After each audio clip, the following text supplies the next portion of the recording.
All right, we're starting up another podcast interview today, and we're going to visit with the freshly released Andrew Purcell, who's released his first counselor in the bishopric. So it's a week out. How do you feel, Andrew? I feel good. Sat in the regular pews today with the family, and didn't wear a suit today. So you do got to admit, though, sitting up on the stand, the only nice thing about it is the soft chairs. They're much better than the pews. They are nice. But I think I'd rather sit on a concrete block than up on the stand. So. I agree. Yeah. Let's see. What did you learn about, when you're sitting as first counsel, you got control of the podium. What did you learn from that?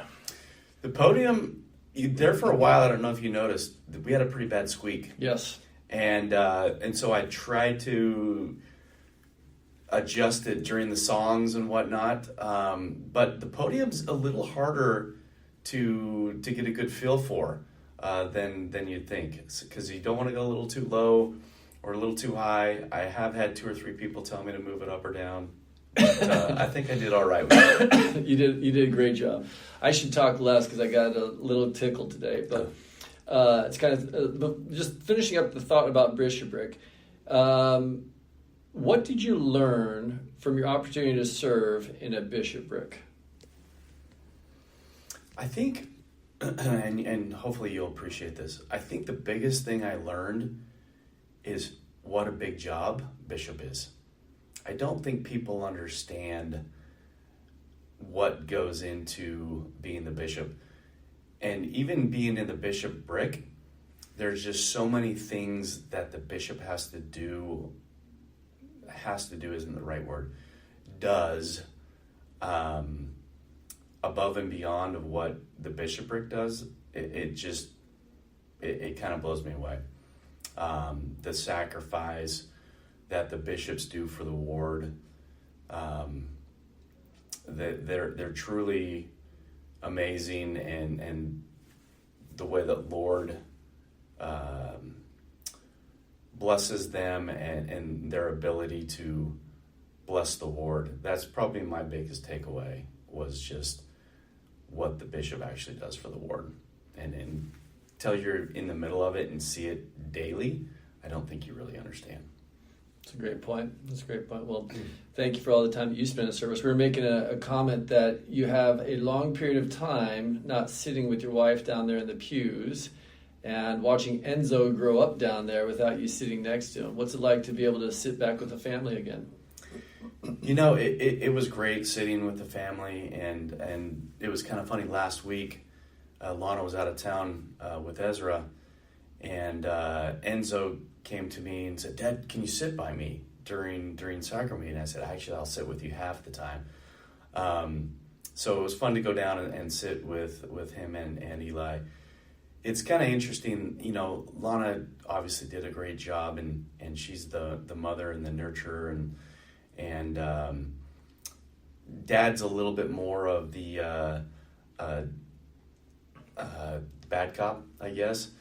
And so I had to kind of explain that if Dad takes you out into the hall, we go all the way outside, and it's not, I'm going to take you to the nursery and we're going to go play games. So he'll have to learn that there are little different rules with Dad being down in the pews and behavior, but they actually did great, and they're good kids. So you do have great kids, and honestly, you had a chance to be counsel with me as well as Bishop Conover, so thank you. I've seen all the sacrifice you've made and the wise guidance and service to others, so thank you.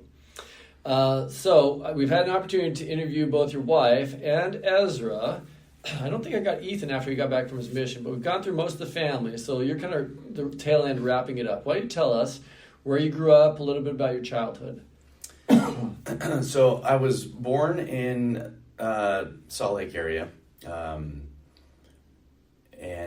went to early grade school at Canyon View Elementary in Cottonwood area, and then I moved to Boise when I was 9 or 10.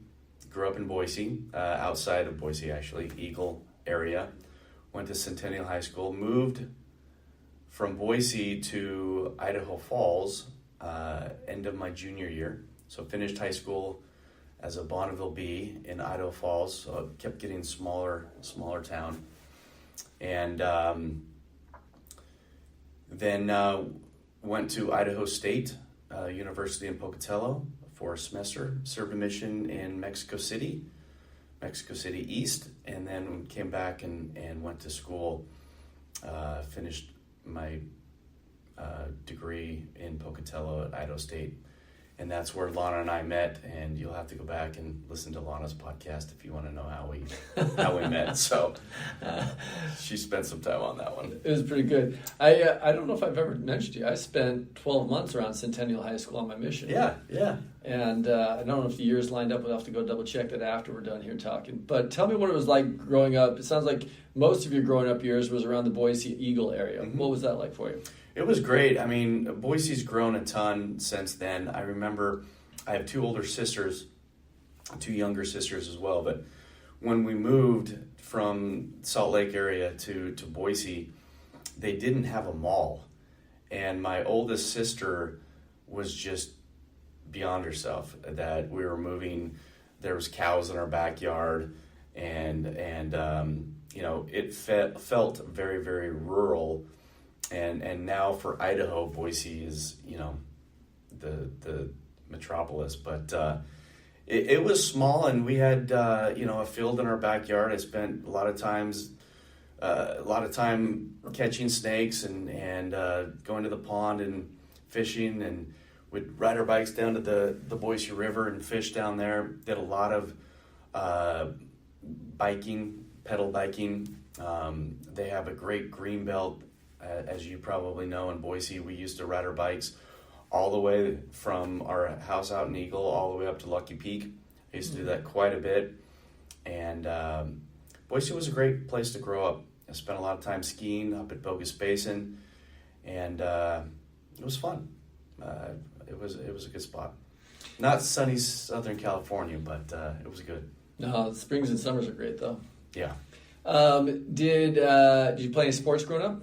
I did. Back in the day, people just played school sports, especially up in Idaho. We didn't have this year-round club type stuff, so everybody played football in the fall and basketball in the winter, and then either did baseball or track. And so I ran track and did pole vault, and then played a little basketball until my buddies and I went out for the team. I think it was our sophomore year.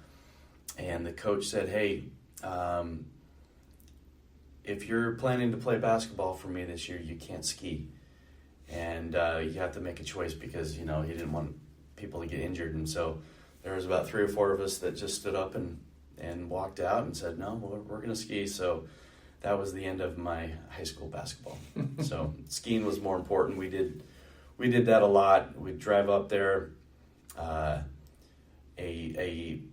Saturday pass was $20, and I remember for Christmas my dad used to give us like 3 or 4 of those, and that's how we spent our Saturdays in the winter.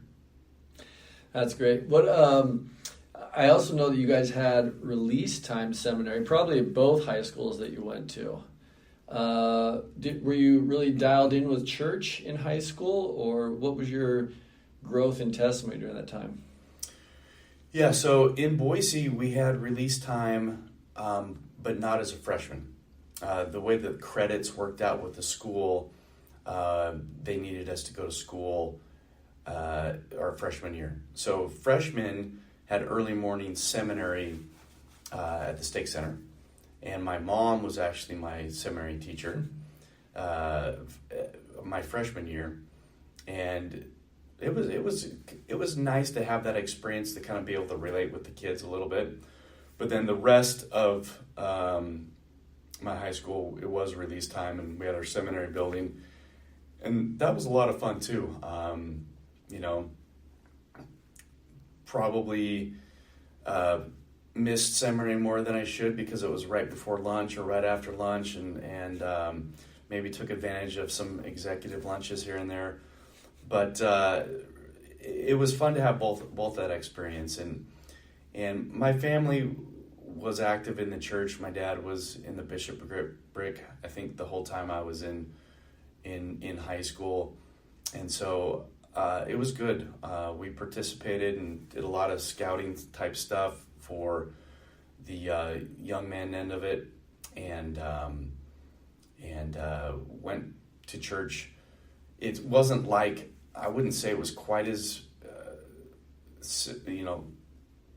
there wasn't quite as many members as in like Utah or like Gilbert, but I would say probably 30 to 40% of my high school was active LDS kids. So it was nice to have that. Sometimes I wish that for my kids more here. But at the same time, I had a bishop in Texas who said, living in the world had a lot of benefits, and I see that here as well with the youth sticking out more and being more peculiar, and their testimonies growing more versus relying on maybe their families or their peers. They've got to have one here, and I think that molds good young men and good young women. Good point. Tell us about deciding to go on a mission and your mission. So I don't know if I ever decided to go on a mission, and I actually kind of talked to Ezra about this when he was making his decision as well. It was just something I always was going to do. It wasn't a decision. And, back in the day, I don't know that we were given quite as many choices, which I think is good in a way and bad in another. But it's something I was always going to do. And I was actually excited and really looking forward to doing that. I think I mentioned I had four sisters, and I think it was kind of something I was looking forward to kind of doing on my own and getting out of the house and doing some things. So I went to school for a semester, and I think that was good in some ways, and academically it was not good for me because I had such short-term perspective that I probably didn't study well. I know I didn't study as much as I should have. I had to come home and maybe retake a couple classes.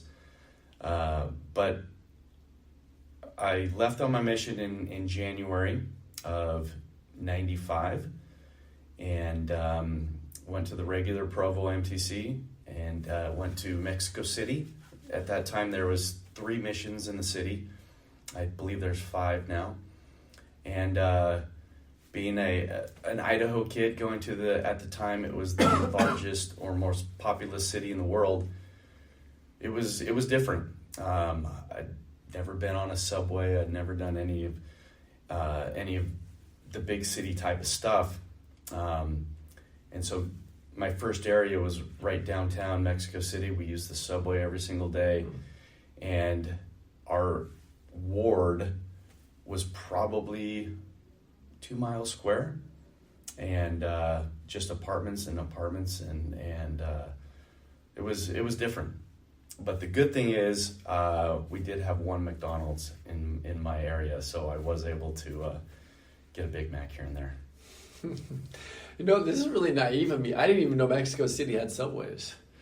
I just thought it was all street traffic. That's interesting. They've got a huge subway system. And again, it's Mexico, so they don't really enforce rules as much as they probably should. And it was sardined, just packed into those subways. I mean, you never had a seat, and it was just squeeze as many people before the door shut. So fascinating. Yeah, it was interesting. So tell us maybe a couple of favorite experiences on your mission, and then what you learned from your mission. Great experience on my mission. I spent about a year in Mexico City proper, and then it also took a part of Hidalgo, which was more rural, and I spent a year out there. So I got kind of both aspects of it. Biggest thing I learned on my mission was how to rely on the Lord and kind of growing that testimony. As I mentioned, I probably didn't have my own true conviction and testimony through high school. Not that I didn't believe or didn't follow the commandments, but I just never had really put in the work to find out for myself. And then on your mission, you quickly have to learn that you either believe or you don't, and you got to learn to rely on the Lord and to listen to the Spirit. I kind of joke that the Spirit has told me many times what to do, and I'm not always worthy of that. And so I know that the Lord blesses us and the Spirit blesses us, even if we're not fully pulling our part.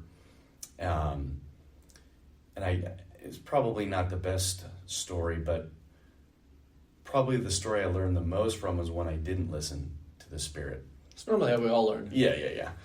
And I was probably four or 5 months away from finishing my mission. It was a Sunday, and as we know, Sundays on your mission are not days of rest. Lots of work, lots of running around, getting people to and from the chapel and lessons. And it was about 7:30 at night, and we had maybe about an hour more of work that we should have been doing. And we were on a they call them micros. They're just basically like a mini bus that you used kind of like a taxi, just hop on, hop off. And we're like talking like, hey, it's late. Should we just go home or should we go visit so-and-so? And we're like, let's go visit so-and-so. And they had little bells that you'd reach up and you'd push to tell the driver that you wanted to get off. And I remember reaching up and almost touching it. I'm like, Elder, let's just go home. And he's like, okay, let's go. It's been a long day. So I didn't push the button. And the next block, the bus stopped, and on got two people. And they got on and they announced that they were robbing the bus. And they had firearms. And they took us back in this alley, and they went through the bus, through everybody's stuff, and they robbed us all. And they took our scriptures and our, whatever we had, our backpacks, everything. And if I would have just listened and pushed that button, I could have avoided that experience. And nothing came of it other than I lost my scriptures that I'd been marking in for almost 2 years of my mission. But I know that the Lord was telling us to get off that bus, and if I would have just listened, we would have had a different experience that day. But He still did bless us. Hopefully they went and read the scriptures and changed their lives. So. There's a talk in conference, this last conference, about somebody who she was taking a gift. I think it's Sister Browning, I'm not positive. Taking a gift of scriptures to somebody, got robbed. The person took them, read them, joined the church. Oh, that's awesome. So you never know. Maybe it did happen. You never know. So when you got back from your mission, what'd you do?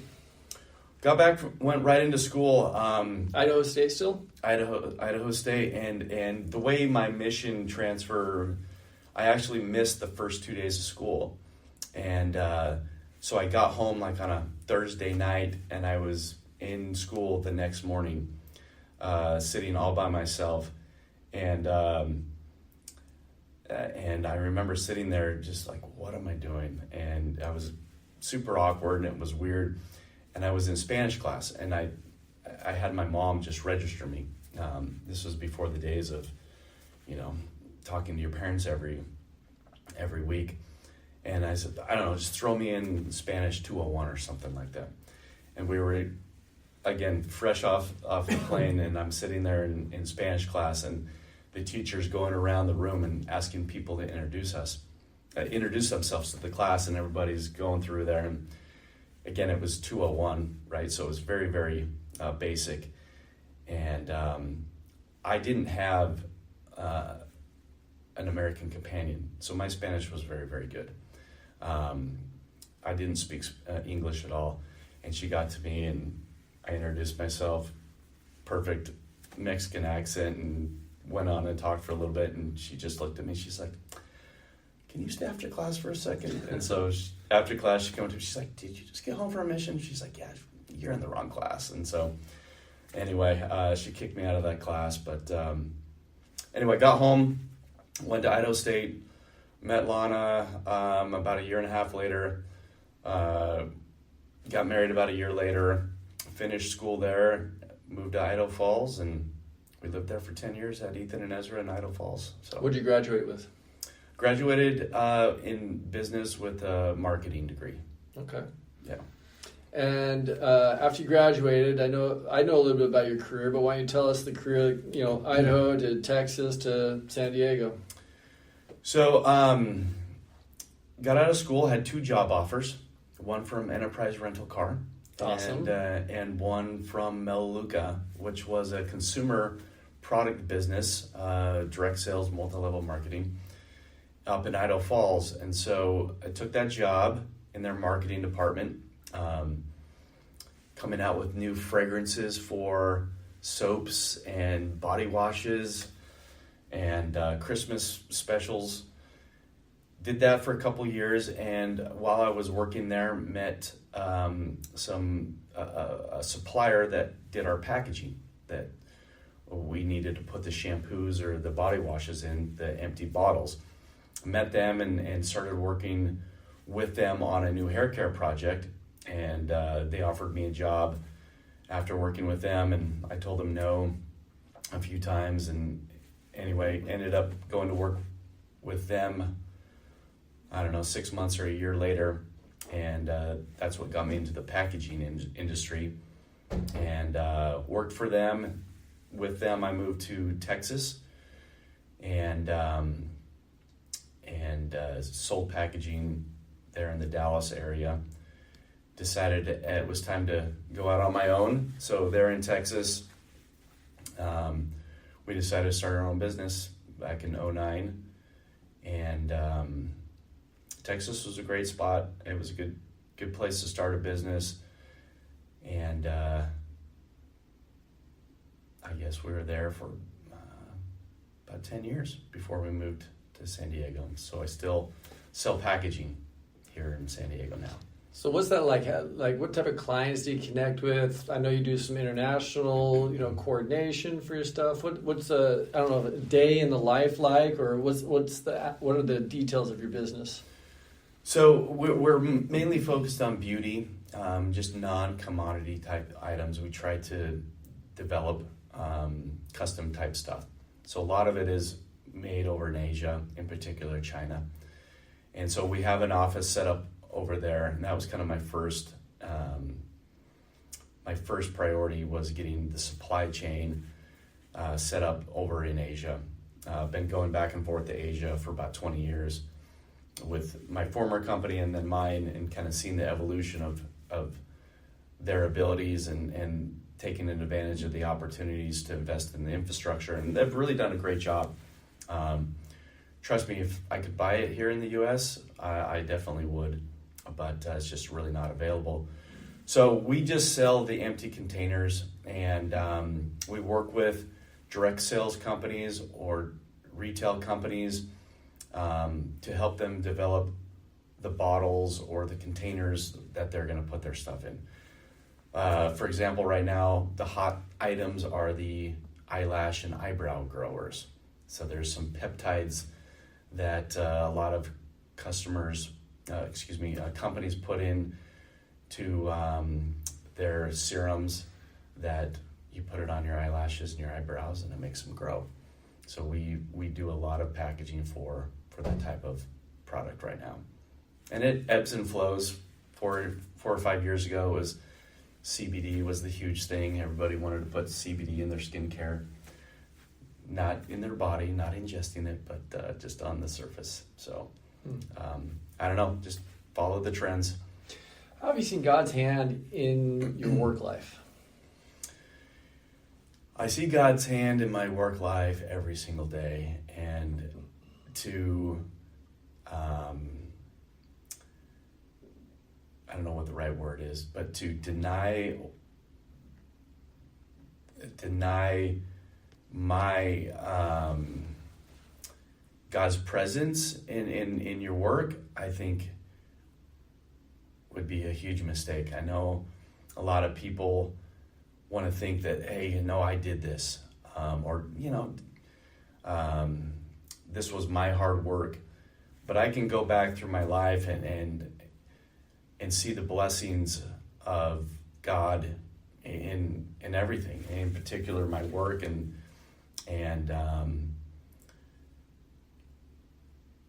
knowing that He wants me to be successful, or He wants me to be able to have the time to spend with my family or my kids and make it possible for me to do the things that I feel like I need to do as a father. I talk to friends and even people in the church, and they're like, hey, I'm going to grind for another 10 years and I'm going to work as hard as I can. I don't care if it's 70, 80 hours a week. And I look at them and they're already successful. And I'm like, I don't think that's what God wants for us. Yeah, He wants us to work, and there's been weeks that I've had to work 70, 80 hours a week, but we need to know when God is saying, hey, this is what I need you to do now. And it's not just making money or climbing the ladder or getting the next thing. It's, hey, I need to have a stable work life, but I need to raise my family. I need to raise my kids and do the things. And I'd say that's probably the biggest thing that I've seen God's hand in my life is I can still spend time with my family. That's maybe cool. Not as much as I'd want to, or sometimes too much, but yeah. That's really cool. Let me ask some quick hitters to kind of finish up. What do you do with your free time? Free time, I like to hike. I used to like to do more adventurous physical activity, but I kept getting hurt. So now I like to hike. I've done a lot of big hikes, and I still get challenged, and it's still hard, but I'm not getting injured as much. I like to spend time with my family. I like to go to the beach. That's probably my three things. Those are all great ones. Yeah. Favorite food?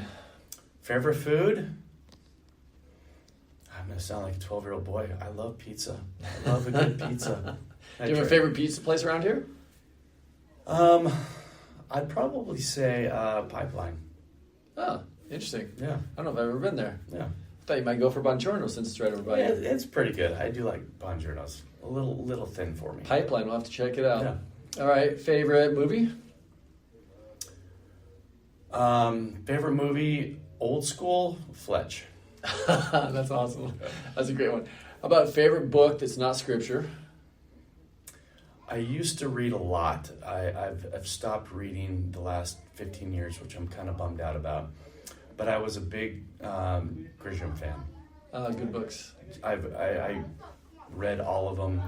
Probably my favorite, and the movies aren't near as good, but probably my favorite, probably Pelican Brief. I remember the movie, but I haven't seen the book. Okay, that's great. I know that you're a big car guy. What's your favorite car?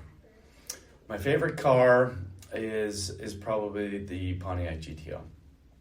My dad had one. He had a 67, which is not my favorite body style. I honestly don't remember it. I think I was like 5 or 6, but he just talked about it all the time. And I was able to get a 65 GTO, which I love. But I am a car guy, but I don't like the maintenance that comes with old cars. And so I took out the old engine in my old car and I put a new engine in it, and now it's the best of both worlds. So beautiful. Beautiful. Just kind of wrapping up then, why don't you share with us who Jesus Christ is with you and in your life? Jesus is somebody who I've talked about this before, but that has kind of led my life and protected me in my ignorance, in my disobedience. Just like an older brother or a father figure would, not just in the good times, not just in the bad times, but I feel like he's been there during my successes. He's been there during my hardships, during my difficulties. And so to me, he's somebody that I can rely on, a friend, somebody's pulling for me, pulling for my family, and just somebody who has kept me grounded, has helped me become the person that I am today, helped me become a better person next year, in the next 5 years, as I continue to try to be a better husband, better father, better friend. And so I guess he's everything, right? It's a good way to explain it. Well, it's fun to get to know more about you, and I appreciate your time today, my friend. Absolutely. Thank you.